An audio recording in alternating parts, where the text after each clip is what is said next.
Okay, hi, Jamal from Microbiology. So I'm just going to introduce the next speaker quickly because we don't have much time left. This is going to be a talk by Tang, who's one of our clinical microbiologists in charge of the bacteriology unit. So Suni's graduated from University of Malaysia, Sarawak in 2007. She did her MPath postgrad qualification here in UMMC. And she worked in KKM until 2017, and she's just joined us for the last 5-6 years. So Suni, all yours. Thank you very much, Prof. Jamal and the organizer. I'm here to humbly share my thoughts on a few aspects about the pre-analytical aspect and how it affect the quality of the microbiological cultures from the point of the clinical diagnostic microbiology lab. So I hope all can see my slides and it's moving. So these are the outline of my presentations. I will give some introductions about the microbiology culture and will quickly walk through the principle of how the lab perform the microbial cultures and an overview of the concept of the pre-analytical aspect and a few concerns on the lab testing, and we'll give a few recommended good practices during the specimen collections for culture, refer to certain laboratory guidelines, recommendations or my daily practice so far, and share a few common rejections criteria as a gentle reminder and some take-home messages. So a brief introductions. When we talk about microbial culture, is a laboratory technique of cultivations, or some will use the terminology isolations or recovery of microorganisms from various clinical specimens. So most of the time, microbial culture is still remain as a gold standard for detect the microorganism that cause an infections. This is particularly applicable to infection caused by bacteria and fungi, while another category, viruses, has a slightly different characteristic. They are intracellular, so they are not growing on the artificial laboratory media. So the principle of the culture it has a slight different principle of the culturing. So most of the next few slides of my talk will be focused mainly on the principle that apply to isolations of medically important bacteria and fungi. So as we know that from recovery of pathogens from the clinical specimens is very essential for optimum management of the patients, more specifically on the antibiotic options, means correct antibiotic options and treatment. So nowadays we have a lot of advanced diagnostic technology which improve the turnaround time. Instead of the culture will take a longer time, we have better culture media which slightly reduce the time that required for incubations and also accurate species identifications. However, before we come to this stage of performing the species identifications, less attention has been paid to the so-called pre-analytical aspects, which is about the collecting a good quality specimens and transport in the optimal way, which this will affect the quality of the culture report. So I will quickly run through the principle of how the lab perform the culture. So I hope you can see this. So culture is when we inoculate the clinical specimen on the culture media and you incubate it under a few control laboratory conditions to achieve the ultimate purpose is to get the bacteria or fungi being isolated so that we can perform species identifications to identify the causative agents. And then next, we will perform the antimicrobial susceptibility testing to guide the optimum antibiotic therapy. So this is a brief procedure. Inoculations means we put the clinical specimen, roll it on the culture media. This thing inside the petri dish are the culture media. So next, strict plate, we spread out the clinical specimen so that allow the organism to multiply here. So these all are the artificial, commercially prepared culture media. So next, this plate are going to be incubated at the few appropriate control conditions. We need to supply, sorry, my cursor gone. So we need to supply optimum and appropriate nutritional supplements to support the organism to grow on the culture media. And pH is also one of the important criteria. So these two can be fulfilled by selections of the appropriate culture media. So next, we also need to set the optimum oxygen requirement broadly. Most of the microorganisms can be classified into either is aerobic or anaerobic, and the appropriate temperature. Our routine temperature is around 35 to 37 degrees. There are certain organisms that require a slightly different, like 42 degrees. So this can be achieved by a laboratory incubator. So next, we will decide the durations of incubations. Most of the common medically important pathogens, we can get it by the routinely incubating the culture plates at 18 to 24 hours. Some are slow grower, which required to extend the incubation time. So finally, we will get this, after these routine incubations, we will get this bacterial colony, which is visible. And from here, we will do the species identifications and perform the antibiotic susceptibility testing. So I will briefly explain about the principle of bacterial reproductions. So bacteria is a single cells organism. So we need to view it under the microscopy. So with this, we are not able to perform most of the required tests. So bacteria divide by binary fissions, which is a type of asexual reproductions of the prokaryotes. So there are a few steps here. So with divisions of the each components like cell wall, plasma membranes, genetic material, and become the two different daughter cells or the progenies. So this is the method of reproductions for most of the bacteria. Were fungi also following the same principle of culture, but the reproduction is slightly different, like budding or mycelial fragmentations or that.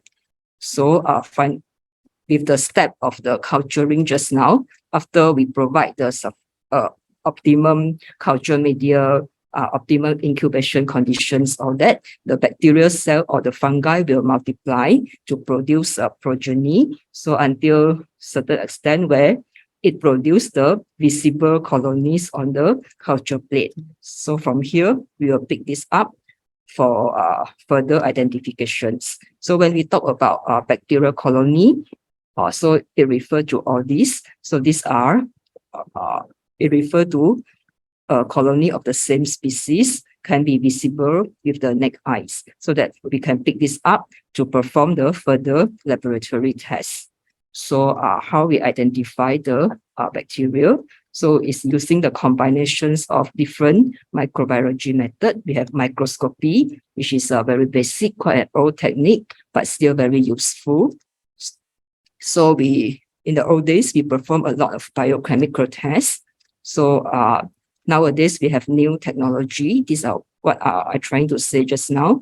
We have advanced technology like Moderator is based on the, it's a mass spectrometry based on the proteomic method, where we break the bacterial colony just now. We break the bacterial cells into the proteins molecule level, and then we detect kind of like fingerprinting of this. And from there, we refer to the database and attempt the species identifications. And we also have molecular tests. So all these are more precise than the conventional biochemical tests. However, before we reach to this step, we need a good quality specimens to provide the accurate identifications and all the subsequent procedure.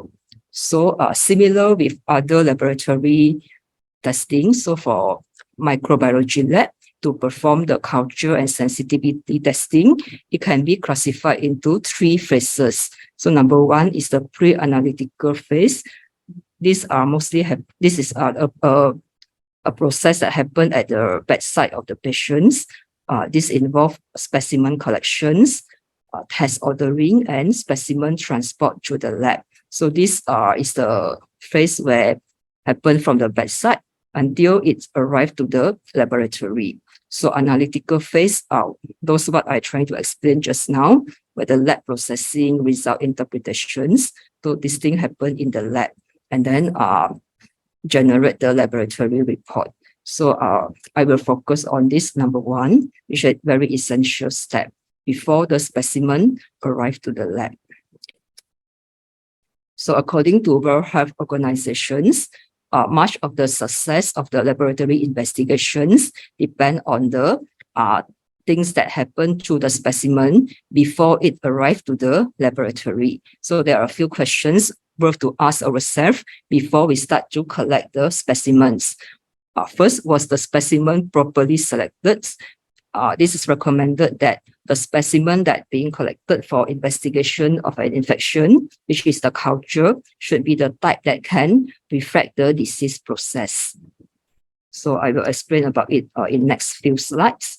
So next, was the specimen being collected properly to avoid or minimize the contaminations with normal flora from the skin or mucous membrane. So the specimen should be collected in a way to minimize the possibility of introducing microorganisms which are not involved in the infectious disease process.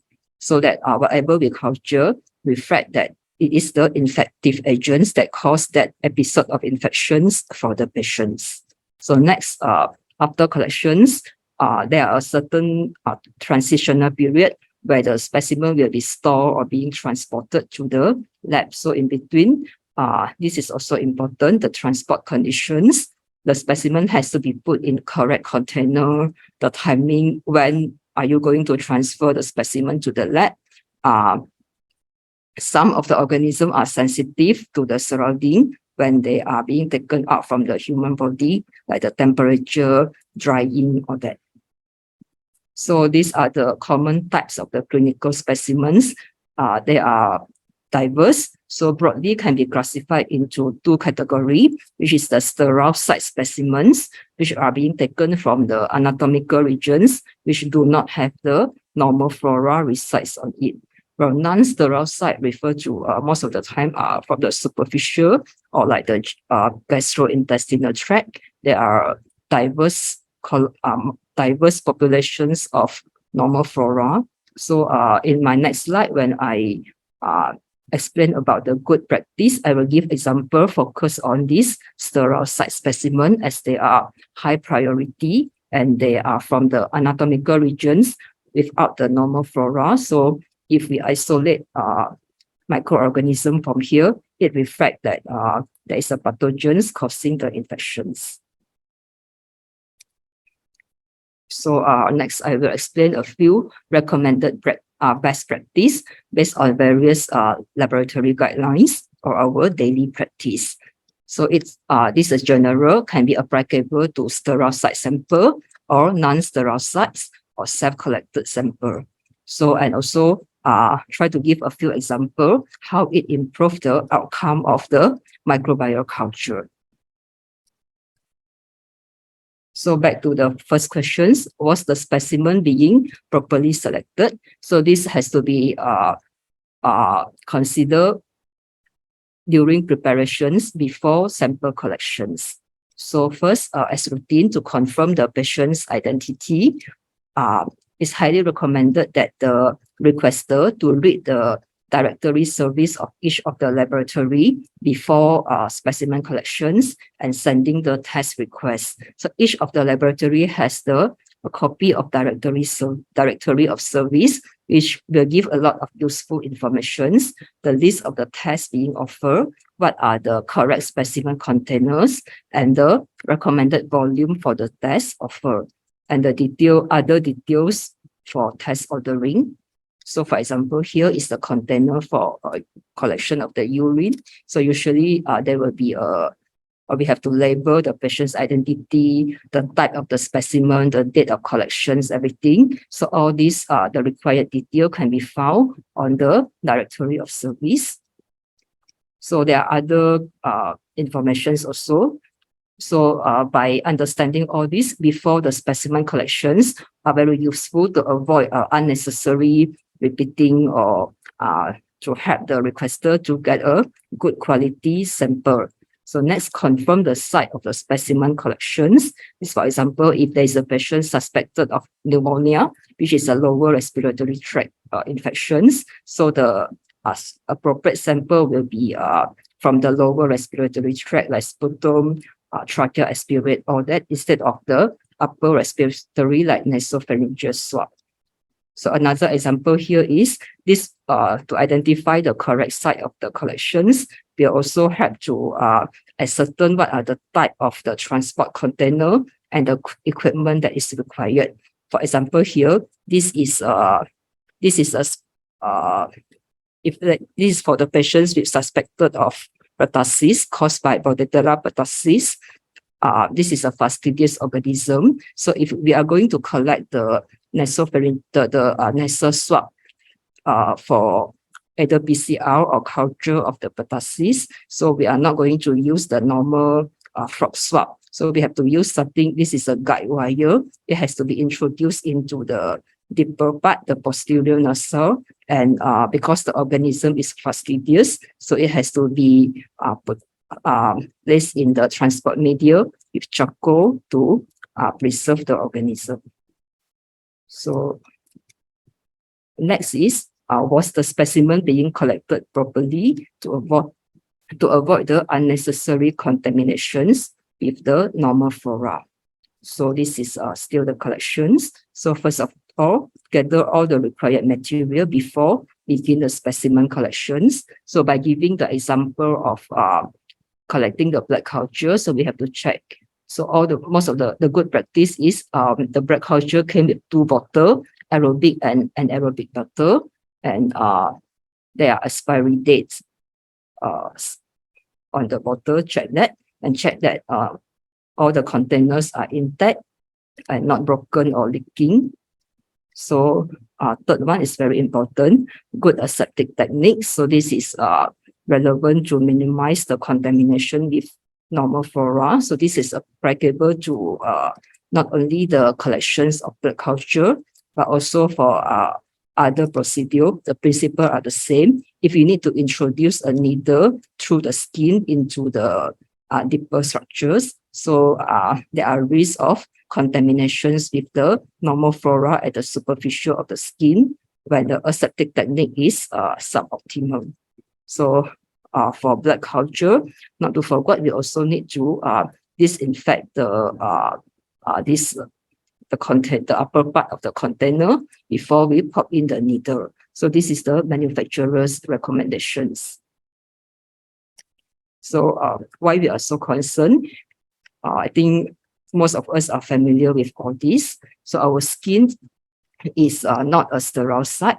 It has not only 1 or 2 species, but it's a diverse, complex, and dynamic ecosystem of various microorganisms on the superficial layer and upper part of the hair follicle. So this is coagulase negative staphylococci, bacillus, some fungal like candida, and these are more. A lot of them have known to be the contaminants of the blood culture if the aseptic technique is inadequate. Of course, not all of them are contaminants. In certain patients with underlying comorbidity or risk factor, they can be opportunistic infections. But we have to try to minimize the risk of introducing the contaminant species into our sterile clinical sample. So blood culture, what are the consequences of the blood culture contaminations? So generally, it results in unnecessary use of resources, whether laboratory resources or clinical resources. So, for example, unnecessary antimicrobial usage, unnecessary step of treatment like unnecessary removal of the central line, or that prolong the hospitalizations, and of course impact of the cost. So there are other references which trying to show the statistic of prolonged hospitalization, increase in the cost, or that. So still at the collections, after identify all that correct container, good aseptic technique, good collection technique, all that. Next is specimen volume, also is another very important aspect. So optimal recovery of mainly bacteria and fungi. Again, using example of a blood culture, it depends on the adequate volume of the blood. So it improved with the sufficient volume, it improved the detections of the pathogens which present in the low quantities. So this also in our directory of service. So this is what our practice here for adult. We require aerobic and anaerobic bottle with approximately 10 ml of blood for each. And pediatric, it depends on the weight of the patients. So for the bottle that we're currently using is about 1 to 3 ml. So interestingly, if although inadequate blood volume will result in false negative, but overfilling is also not good. It will result in false positive, means the organism is not there, but the blood automated system will flag as a positive. So this is because of the principle of how the blood automated system works. So it work by detect the carbon dioxide being produced when the bacteria, from the metabolism of the bacteria, when it's grow or multiply. Our white blood cell in the blood also can generate trace amount of carbon dioxide. Usually it did not interfere much, but if there is overfilling, too much volume of the blood, this carbon dioxide, not from the bacteria, but from the white blood cell, can also trigger the alarm in the that automated blood culture system, and it will be flagged as a positive, but actually there is no organism there. So there are situations where only one set of blood culture has a limited value in detecting the infections. For example, if the bacteria or fungi is at a low quantity, or in endovascular infections like infective endocarditis, we practice sending multiple set of blood culture. Like for infective endocarditis, we send at least 3 sets of blood culture. So this is a study which show the cumulative sensitivity. So in summary, the cumulative sensitivity increased with multiple set of blood culture compared to only one set.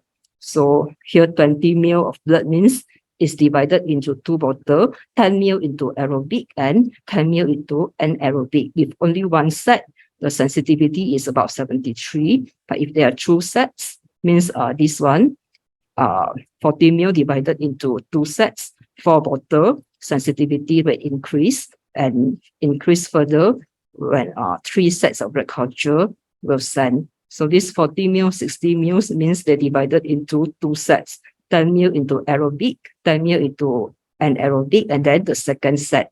Not to say all the large volume being put into one bottle, so it cause overfilling. So it's recommended to send multiple sets instead of overfill the blood culture bottle. So still criteria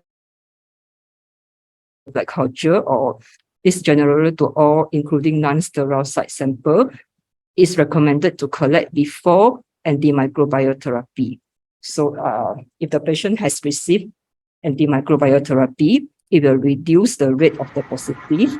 There's a study here which shows that the rate of positive has reduced by more than 50% if the patient had received antibiotic as early as the 2nd hour of intravenous administrations.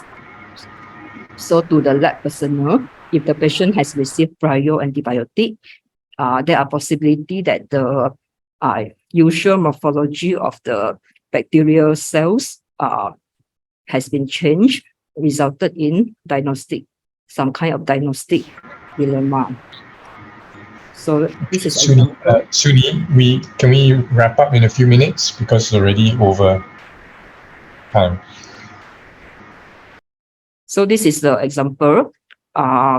This is a case report. So in brief, this is a patient with some ocular infections with a routine, with a normal, the usual gram-negative, like Pseudomonas or Klebsiella. So here the Pseudomonas aeruginosa, the usual morphology is like gram-negative rod. So however, this one presented with the long filamentous branching. So this is more characteristic of suspicious of another microorganism in another family, Actinomyces. So which give rise to different treatment options or different treatment strategies. So this patient has received prior antibiotic before the specimen has been taken. So this is an example of if the specimen were taken after the antibiotics administrations, this will result in changes in the microorganism morphology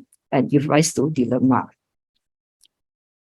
So next is transport conditions. So try to avoid leaking all that. So label properly and transport with optimum conditions. So this is also in our directory of service, all the transport media and storage condition if it cannot be transported to the lab.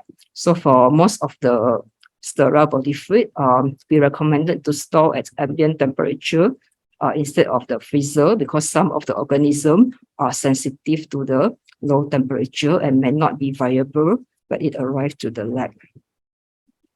So test ordering. So these are to provide all the required informations, especially informations on the antimicrobial therapy. So we also have common specimen rejection criteria.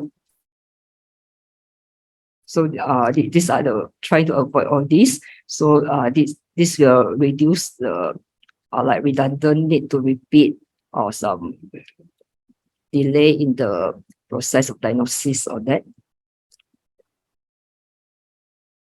So again, back to this.